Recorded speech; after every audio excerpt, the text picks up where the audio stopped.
देखिए, मैं इसलिए कह रहा हूं कि अगर हम समस्या की जड़ में नहीं जाएंगे तो सर्जिकल स्ट्राइक से बात नहीं बनेगी भाई। हमारे समाज को तैयार होना चाहिए। हमारे समाज में जो स्थिति होने जा रही है, यह लड़ाई एक एक दरवाजे तक है। एक एक इंच के लिए लड़ना पड़ेगा आपको। कुछ 2, 4, 10 साल की बात और है जो मैं देख पा रहा हूं। हेलो दोस्तों, अगर किसी प्रॉब्लम को जड़ से खत्म करना है तो आपको सबसे पहले उस प्रॉब्लम की जड़ को समझना होगा। ठीक उसी प्रकार आज पूरे देश में जो कुछ चल रहा है उसे अच्छे से समझने के लिए आपको इस वीडियो में पुष्पेंद्र जी द्वारा कही गई एक एक बात को ध्यान पूर्वक समझना होगा। तभी आप जान पाएंगे कि आपको आगे क्या करना है और उन ताकतों से आपको कैसे लड़ना है जो आपकी संस्कृति को मिटाना चाहती है। तो चलिए सुनते हैं राष्ट्रवादी प्रखर वक्ता पुष्पेंद्र कुलशेठ जी को।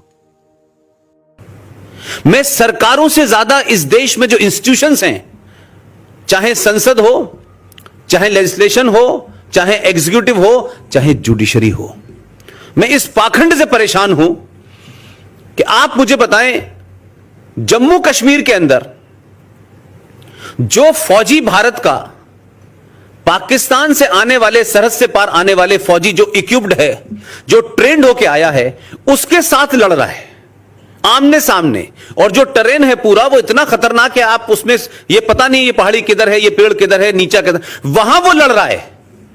लेकिन पीछे से इस देश के मुसलमान, जम्मू कश्मीर में वैली के मुसलमान, वो उस आर्मी के ऊपर पत्थर मारते हैं, गोली चलाते हैं, और उसके बाद जब पलट के आर्मी को या तो हवा में गोली चलानी पड़े या कभी कभी पलट के गोली मारनी पड़े, तो भारत की अदलिया, जुडिशरी, अदालत के अंदर चेतना पैदा हो जाती है, मानवाधिकारों का एकदम उनके अंदर वलवला आ जाता है और वो कहते हैं कि ये तो बहुत गलत काम कर रहे हैं। किसी फौजी को इस तरह से निहत्थे लोगों पे गोली नहीं चलानी चाहिए। तो उनसे पूछा, आप सजेस्ट कर दें, ये मैं डिबेट बता रहा हूं जो हुई है कोर्ट के अंदर खड़े होकर के, तो आप सजेस्ट कर दें क्या करें। तो उन्होंने पहला सजेशन दिया कि गर्म पानी उनके ऊपर डालो। तो साहब, गर्म पानी फौजी कैसे लेके जाएगा? नहीं, थोड़ा गुनगुना डालो उनके ऊपर, गुनगुना पानी, गर्म मत डालो। प्लास्टिक की गोली चलाओ, ऐसे मत चलाओ, आगे से चलाओ, पीछे से चलाओ, जिन्हें क्या क्या उन्होंने अपने दुनिया जमाने के अपने जिसको कह सकते हैं कि सजेशन दे दिए। अब भारत सरकार से कोई पूछे भाई कि इस देश में फौज को क्या करना चाहिए, यह भी जज साहब बताएंगे। जो जज साहब दिल्ली के अंदर 5-5 ब्लैक कैट कमांडोज में रहते हैं, 2 गाड़ी पायलट की आगे चलती है, 2 पीछे चलती हैं, जबकि उन्हें कोई मार नहीं रहा है, वो ये सजेशन दे रहे हैं कि फौज को कैसे गोली चलानी चाहिए, कब चलानी चाहिए, पानी डालना चाहिए, प्लास्टिक डालनी चाहिए। नहीं, मुझे समझ ही नहीं आता इस देश में हो क्या। लेकिन क्योंकि जुडिशरी ने काला कपड़ा पहन रखा है, लिहाजा उनके बारे में आप कोई बात करेंगे तो कंटेम्प्ट ऑफ कोर्ट हो जाएगा। यह भी अच्छी बात है। उनके महान चरित्र के बारे में बात करेंगे तो भी कंटेम्प्ट कोर्ट हो जाएगा। तो मैंने स्वतः ही इस बात को लिया है कि मैं भी यह देखना चाहता हूं कि जो जजेस इस देश में एक आतंकवादी को जब फांसी देने की बात करते हैं और 2-2 बार उसकी क्लेमेंसी रिजेक्ट हो जाती है, उसके बाद भी उसको फांसी की बात होती है, तो कौन लोग होते हैं वो जो कोर्ट जाते हैं और कहते हैं, क्या कहते हैं कि साहब 2 साल से सुनवाई हुई है, ये है, लेकिन अब ये आखिरी पॉइंट रह गया है, इसके लिए कोशिश करिए कि एक बार और रात के 6 बजे तक कोर्ट खोल दीजिए और आखिरी बार सुन लीजिए। उस आतंकवादी का केस जिसको सजाए मौत हुई है, सुबह 6 बजे तक कोर्ट खुलती है और उसे फांसी होती है। और जब वो उसको सजा दे दी जाती है, आप ही के मुंबई का था, महाराष्ट्र का था, तो कहा जाता है कि याकूब मेनन, हम शर्मिंदा हैं, तेरे कातिल जिंदा हैं। तो ये कातिल कौन थे? सुप्रीम कोर्ट के 5 जज, 6 जज। तो कंटेम्प्ट ऑफ कोर्ट तो हुआ नहीं और खुलेआम कहा गया। जेएनयू में कहा गया, जादवपुर में कहा गया, हैदराबाद में कहा गया, कहां नहीं कहा गया। उस दिन मुझे लगा कि शायद कंटेम्प्ट ऑफ कोर्ट जो है ये किसी गलतफहमी चिड़िया का शिकार है, इसलिए मैंने कहा कि मैं जजेस के बारे में बोलना चाहता हूं, इस सुप्रीम कोर्ट के बारे में बोलना चाहता हूं कि भाई आप डराएं और कंटेम्प्ट ऑफ कोर्ट में बंद कर दें कि हमने कोर्ट की अवमानना की है, करें बंद हमको। लेकिन कोर्ट इस देश की जो है वो सरकार को काम नहीं करने दे रही है। इस देश की कोर्ट जो है उनको रोहिंग्या के मानवाधिकारों का पता है, उनके बसने पर रोक लगाती हैं, बांग्लादेशी मुसलमानों के भारत में आने पर रोक लगाती हैं। लेकिन यही कोर्ट में जब कश्मीरी हिंदू पंडितों की तरफ से दिल्ली में जाता है और कहा जाता है कि आप हमारी एक अर्जी एक्सेप्ट कर लीजिए कि इसी आजाद भारत के अंदर 1990 में 3.5 लाख कश्मीरी हिंदू पंडितों को जिस बुनियाद पे मारा गया, रेप किया गया, कैसी विवश कहानियां हैं कि आप सुन नहीं सकते हैं। उनसे कहा गया कि कम से कम आप हमारी अर्जी सुन के इसके ऊपर बातचीत तो करिए, इसको सुनवाई तो करिए। कम से कम 3.5 लाख लोग जो वहां से भागे हैं, जिसमें कई हजार मारे गए हैं, कई हजार बेघर हो गए हैं, उसके बाद इतने लोग मर चुके हैं। एक FIR, एक कोई शिकायत तो किसी थाने में दर्ज करा दीजिए पूरे कश्मीर में। आज तक 3.5 लाख कश्मीरी पंडितों में से इतने मारे गए, इतनों का रेप हुआ, लेकिन पूरे जम्मू कश्मीर में एक FIR किसी के नाम की नहीं है, छोटी सी भी नहीं है, एक गिरफ्तारी नहीं है। तो सुप्रीम कोर्ट ने कहा कि 1990 का केस है, अब तो उसके कागजात भी नहीं है हमारे पास। अब इस पे क्या कहा जाए? तो सुप्रीम कोर्ट को मुंबई की दही हांडी की लंबाई कितनी होनी चाहिए इसकी चिंता है।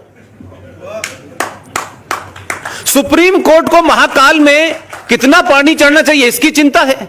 जलीकट्टू की चिंता है, धारा 377 की चिंता है। हम कह रहे हैं धारा 370 पे बात करो, वो कहते हैं नहीं 377 पे बात करेंगे। भाई इसकी भी चिंता है उनको। तो क्या सुप्रीम कोर्ट इस देश में एक ऐसी अनार्की पैदा करना चाहती है कि लोग सड़कों पर न्याय करने लगे?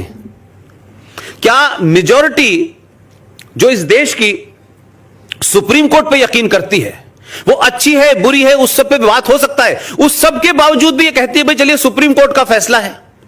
ये वो सुप्रीम कोर्ट है जिसके कई फैसलों के ऊपर इस देश में अमल नहीं हुआ। सुप्रीम कोर्ट ने पूछा नहीं कि मैंने 6 महीने पहले हमने 3 बेंचेस की जज ने यह फैसला दिया था कि इस देश के मंदिर से, गुरुद्वारों से, मस्जिदों से लाउड स्पीकर को हटा दिया जाए, यह गलत है। वो फैसले के बारे में सुप्रीम कोर्ट ने कभी पूछा नहीं कि इसको इंप्लीमेंट हुआ कि नहीं हुआ। हमारे एक साथी ने अर्जी लगाई कि सरकार आपका जो ऑर्डर था वो देश में उसका पालन नहीं हो रहा। तो इतनी मासूमियत, जिसे मैं मक्कारी कहता हूं, हिपोक्रेसी कहता हूं सुप्रीम कोर्ट की, वो कहते हैं देखिए हमारा काम है आदेश देना, लेकिन इंप्लीमेंट तो सरकार को करना है। लेकिन कुछ कानून तो आप जो है सबरीमला पे तो आप सुबह शाम सुन के इंप्लीमेंट करा रहे हैं, पुलिस को भी डायरेक्शन दे रहे हैं, राज्य सरकार को भी डायरेक्शन दे रहे हैं, लेकिन यहां नहीं करा पा रहे आप। तो यह खास किस्म का एजेंडा है कि कुछ खास किस्म के लोगों को छूट है इस देश में गाली देने की, आजादी के नाम पे, लिबरल के नाम पे, माइनॉरिटी के नाम पे, लेकिन बाकी जो कुछ है इस देश में कानून से, रूल से जो चलना है वो इस देश की मेजॉरिटी को चलना है। तो आपने 1990 में जिन कश्मीरी पंडितों को मार के भगाया गया उनके बारे में सुनवाई करने से मना कर दिया। अब मैं आपको इस देश में जो हमारे साथ कॉन्स्टिट्यूशनल फ्रॉड 2 हुए हैं जिसकी बात आप सबको पता होगी, एक में मैं भागीदार हूं, उसकी बात मैं जरूर आपसे करूंगा। और मुझे बड़ी खुशी है कि आपके महाराष्ट्र के मेरे एक साथी जब वो मुझे दिल्ली में मिले थे तो मैंने उनके पास ये जो सावरकर की जो आपने मुझे आज स्टेच्यू दी है इतनी बड़ी, वो छोटी सी एक मूर्ति उनके कमरे में रखी रहती थी। और मैं जहां पला बड़ा, आप जानते हैं कि मैं कितना सावरकर जी के बारे में जानता हूंगा, मेरा तो कोई उस तरीके का बैकग्राउंड ही नहीं था, वहां माहौल भी नहीं था। वो हिंदू महासभा के थे, यंग थे, और उनके कमरे में सावरकर की वो छोटी सी मूर्ति रखी थी। अकेला रहता था दिल्ली में, उस घर परिवार बहुत अच्छा था, यही नासिक के महाराष्ट्रियन थे वो, और उसके परिवार में बड़े लोग कोई विदेश में थे, सब बड़ा अच्छा परिवार था, पैसे वैसे की भी कोई कमी नहीं थी। उस आदमी ने अपना जीवन जो है बगैर शादी करे वो आ गया। दिल्ली में एक ऐसे ही किसी जगह मुलाकात हो गई, तब मैंने बहुत कुछ उसको समझा। और उस वक्त मैं नौकरी में था तो मुझे हर दूसरे तीसरे दिन पाकिस्तान जाना होता था। तो लाहौर की एक डिबेट के अंदर बातचीत चल रही थी, तो मुझसे कुछ लोगों ने जो हमारे वहां मित्र थे उन्होंने कहा कि पुष्पिन साहब, आप जम्मू कश्मीर की बात करते हैं, धारा 370 की बात करते हैं, लेकिन आपके संविधान में, आपके आईन में, जम्मू कश्मीर के संविधान में एक धारा है 35A। क्या आप जानते हैं इसके बारे में? मैंने उनसे सपाट मना करा, मैं तो जानते ही नहीं, मुझे पता भी नहीं है, ना मेरा लीगल बैकग्राउंड है। लेकिन वो बात मेरे दिमाग में घूमती रही बहुत दिन तक कि ये आखिर क्या ऐसी चीज है जो मुझे नहीं पता, इस देश में कभी उसकी चर्चा नहीं हुई, लेकिन इसको कभी किसी ने बताया भी नहीं।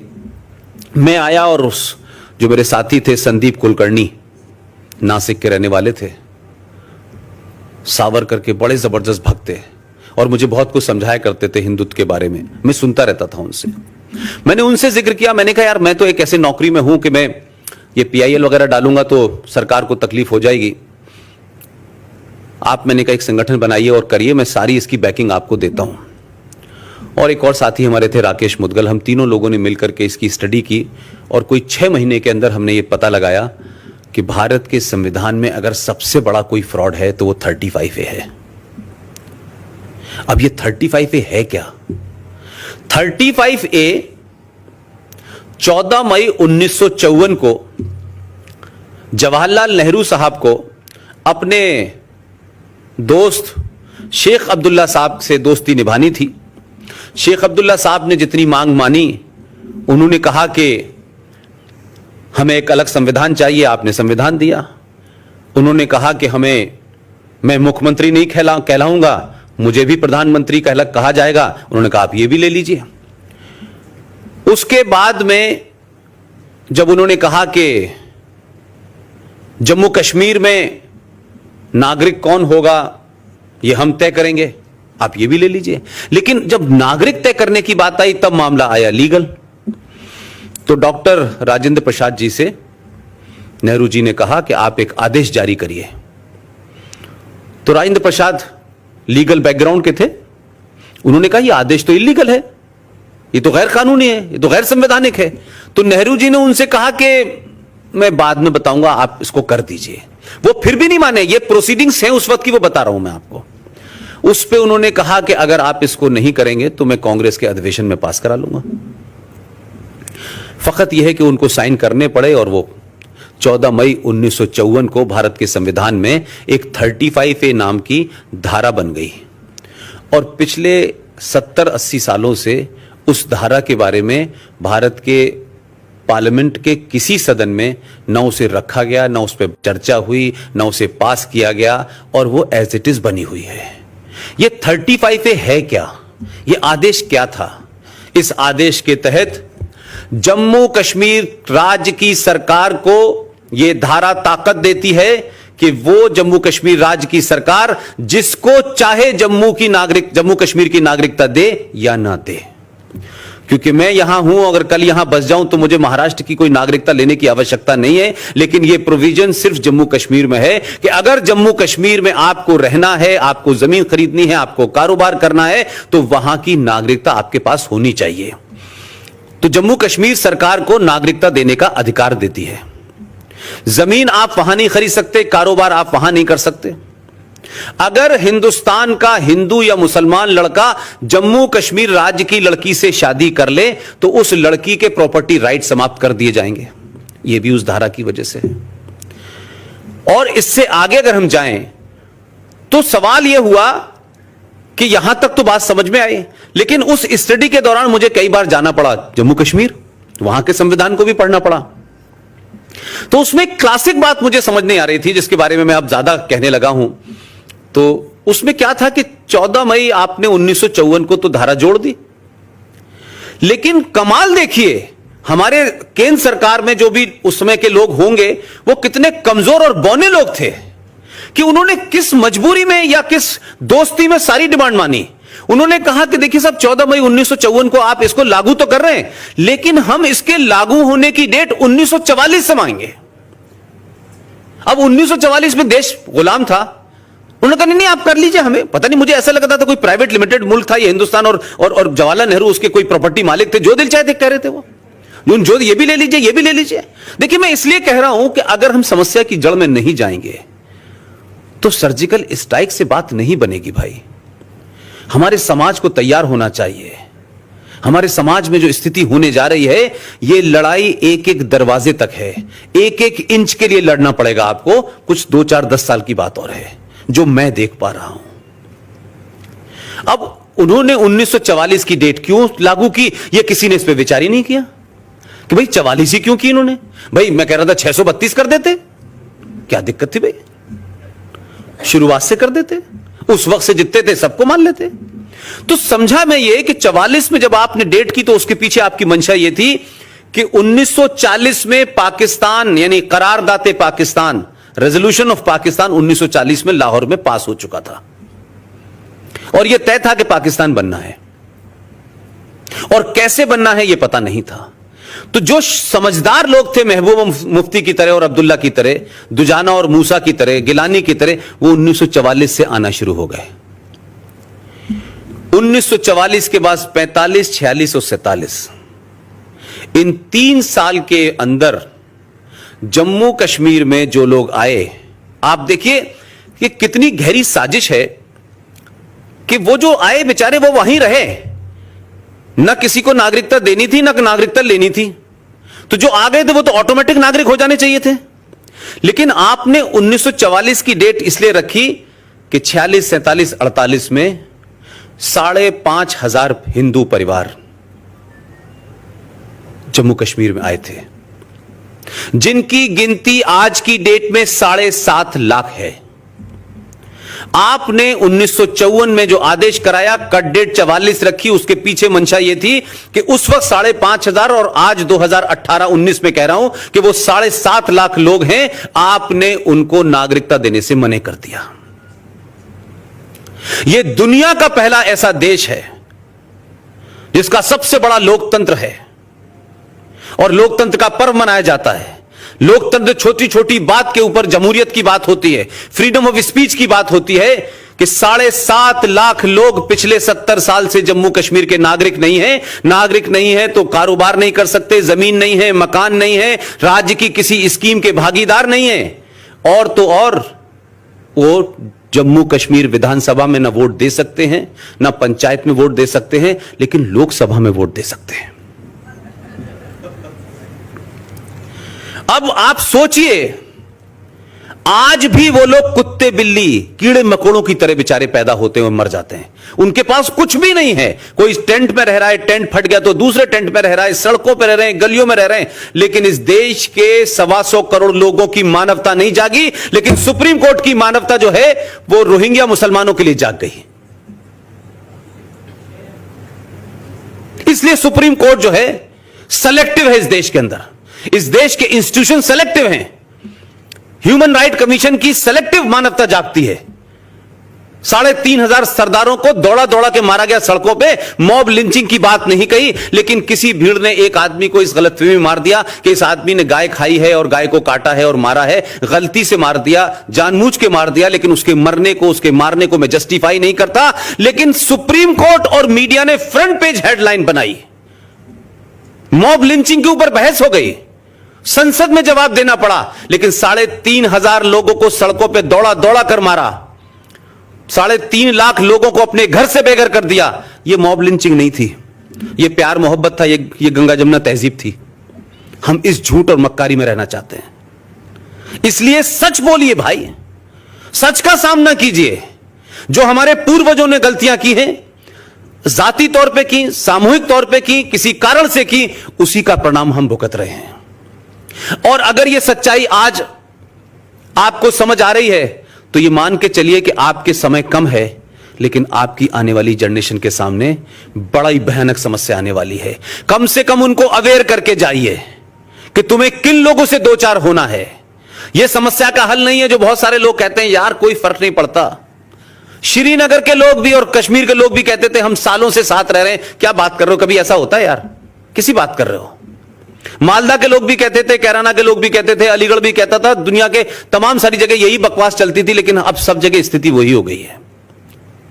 ऐसा ना हो कि जब हम चेतन हो, जब हम अलर्ट हो, तो हमारी स्थिति रिएक्ट करने लायक भी ना हो जाए।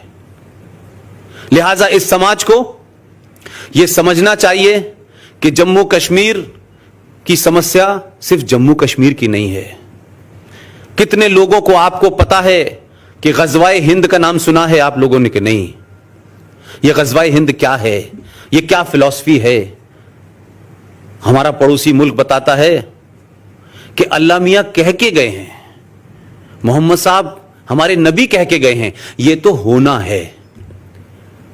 गाजी का मतलब समझते हैं आप लोग?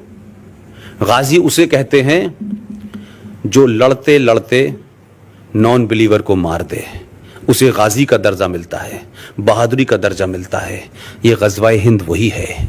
गज़वाए हिंद की सिर्फ इतनी शॉर्ट में कहानी है कि पूरी दुनिया में जब तक इस्लाम का परचम नहीं फहरेगा तब तक ये इस्लाम कंप्लीट नहीं है। हमने पूरी दुनिया में फहरा दिया है, लेकिन सिर्फ पिछले 700-800 साल से हम भारत में इसे नहीं फहरा पा रहे हैं। लिहाजा लगातार रेजिस्टेंस भारत में मिल रहा है, और भारत में हमको जब तक गली गली मोहल्ले मोहल्ले इस्लामिक कानून नाफिज नहीं हो जाता, इस्लाम के मानने वालों की सरकारें नहीं बन जाती, इस्लाम के मानने वालों की गिनती नहीं हो जाती, तब तक ये गज़वाए हिंद पूरा नहीं होगा। और उसी गज़वाए हिंद का रास्ता है जम्मू। दिल्ली में गज़वाए हिंद आसमान से नहीं आएगा, जम्मू से आएगा, उसी रूट से आएगा, क्योंकि वही रूट है। क्योंकि गज़वाए हिंद का हम कमाल पाकिस्तान में भी देख रहे हैं। तो जिन लोगों की यह ख्वाहिश है कि भारत एक सेकुलर देश है, रिपब्लिक देश है, पूरे भारत के अंदर सेकुलरिज्म है, लेकिन भारत के एक राज्य में जो शांति प्रिय लोग हैं, जिनका धर्म भाईचारा सिखाता है, झूठी गलत कुरान की व्याख्या करके अपने हिंदुओं लोगों को अलग अलग कहानियां सुनाते हैं, और हिंदू कुरान शरीफ पढ़ता नहीं है, जानता नहीं है, लिहाजा उसी बात को मान लेता है। एक राज्य है सिर्फ पूरे देश में हमारे, जहां मुसलमान 70% मेजॉरिटी में हैं।